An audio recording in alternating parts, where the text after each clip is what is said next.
Hello candidates, I am going to dictate you a passage from Progressive Magazine.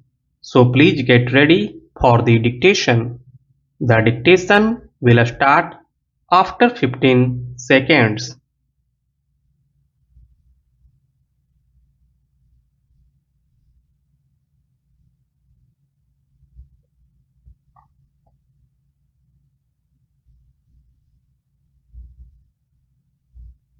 Immediately after I assumed charge of the Ministry of Education in January this very year, I looked into the development projects which had been accepted in principle but not carried out in practice. Of these, one of the most outstanding was the scheme for a Central College of Training for Teachers. The Central Advisory Board of Education had, in December this year, recommended the establishment of two training colleges, one for men and the other for women, each providing for an intake of 200 students for the service of the centrally administered areas and the smaller provinces and states. On the grounds of economy, the government of India modified that recommendation and decided to establish one college for both men and women with a capacity of 300. Provision was accordingly made in the budget as per the recommendations of the committee for the establishment of the college.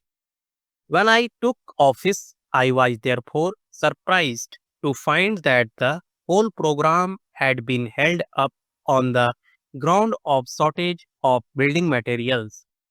I was aware of the difficulties in securing steel and cement and other equipment, and I could understand the delay in the implementation of the building program.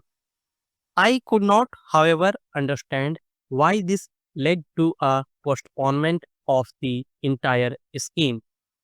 Even if buildings were lacking, the institute could have been started in temporary structures or hired houses, but here, as in so many other cases, programs of educational development were held up on the ground of lack of accommodation.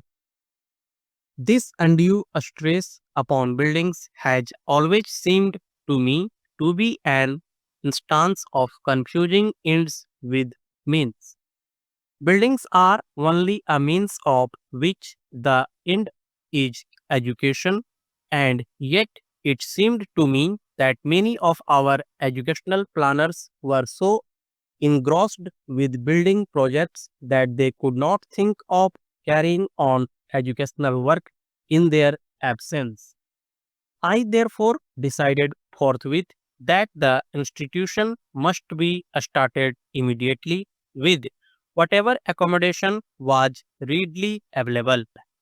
The period was an exceedingly difficult one, and all the attention of the government was concentrated first on the disturbances in the Punjab and later on the impending division of the country.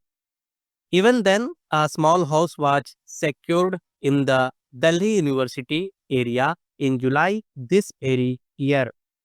I realized that this was not adequate for our needs now and the work of the institute in the future.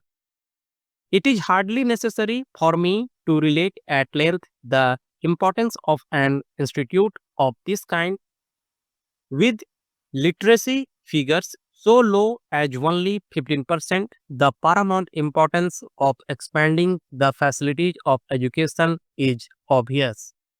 The acceptance of democracy as the pattern of our state has, if anything, added to the urgency of the problem. It is also self evident that the first step towards expanding the facilities of education is to provide for an increase in the number of trained teachers. Equally necessary is an institution to assess the results of educational methods followed till now and devise improvements demanded in the changing circumstances of today.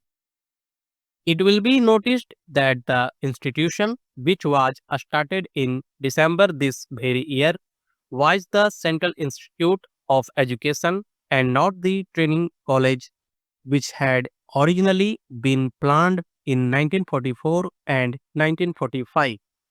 This meant not merely a change in nomenclature, but a considerable expansion in the purpose and functions of the institution.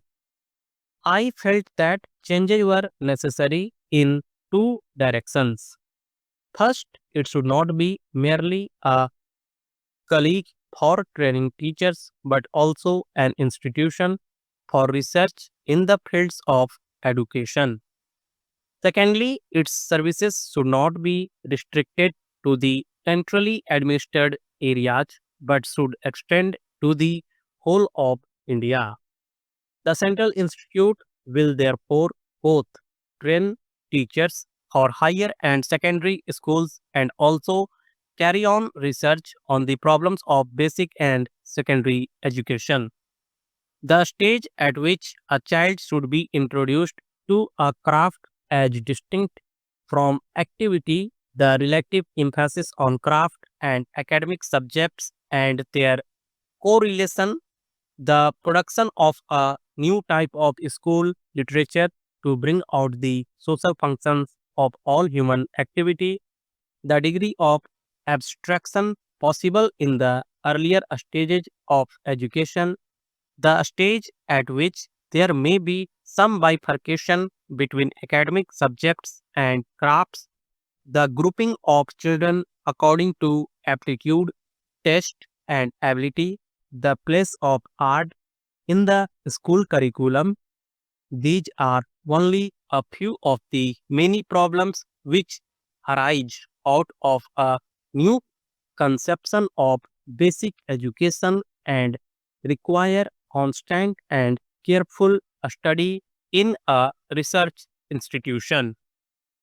There are also problems relating to adult education which demand fresh and careful scrutiny. It is commonplace that the methods which are suitable for children cannot without modification be applied to adults.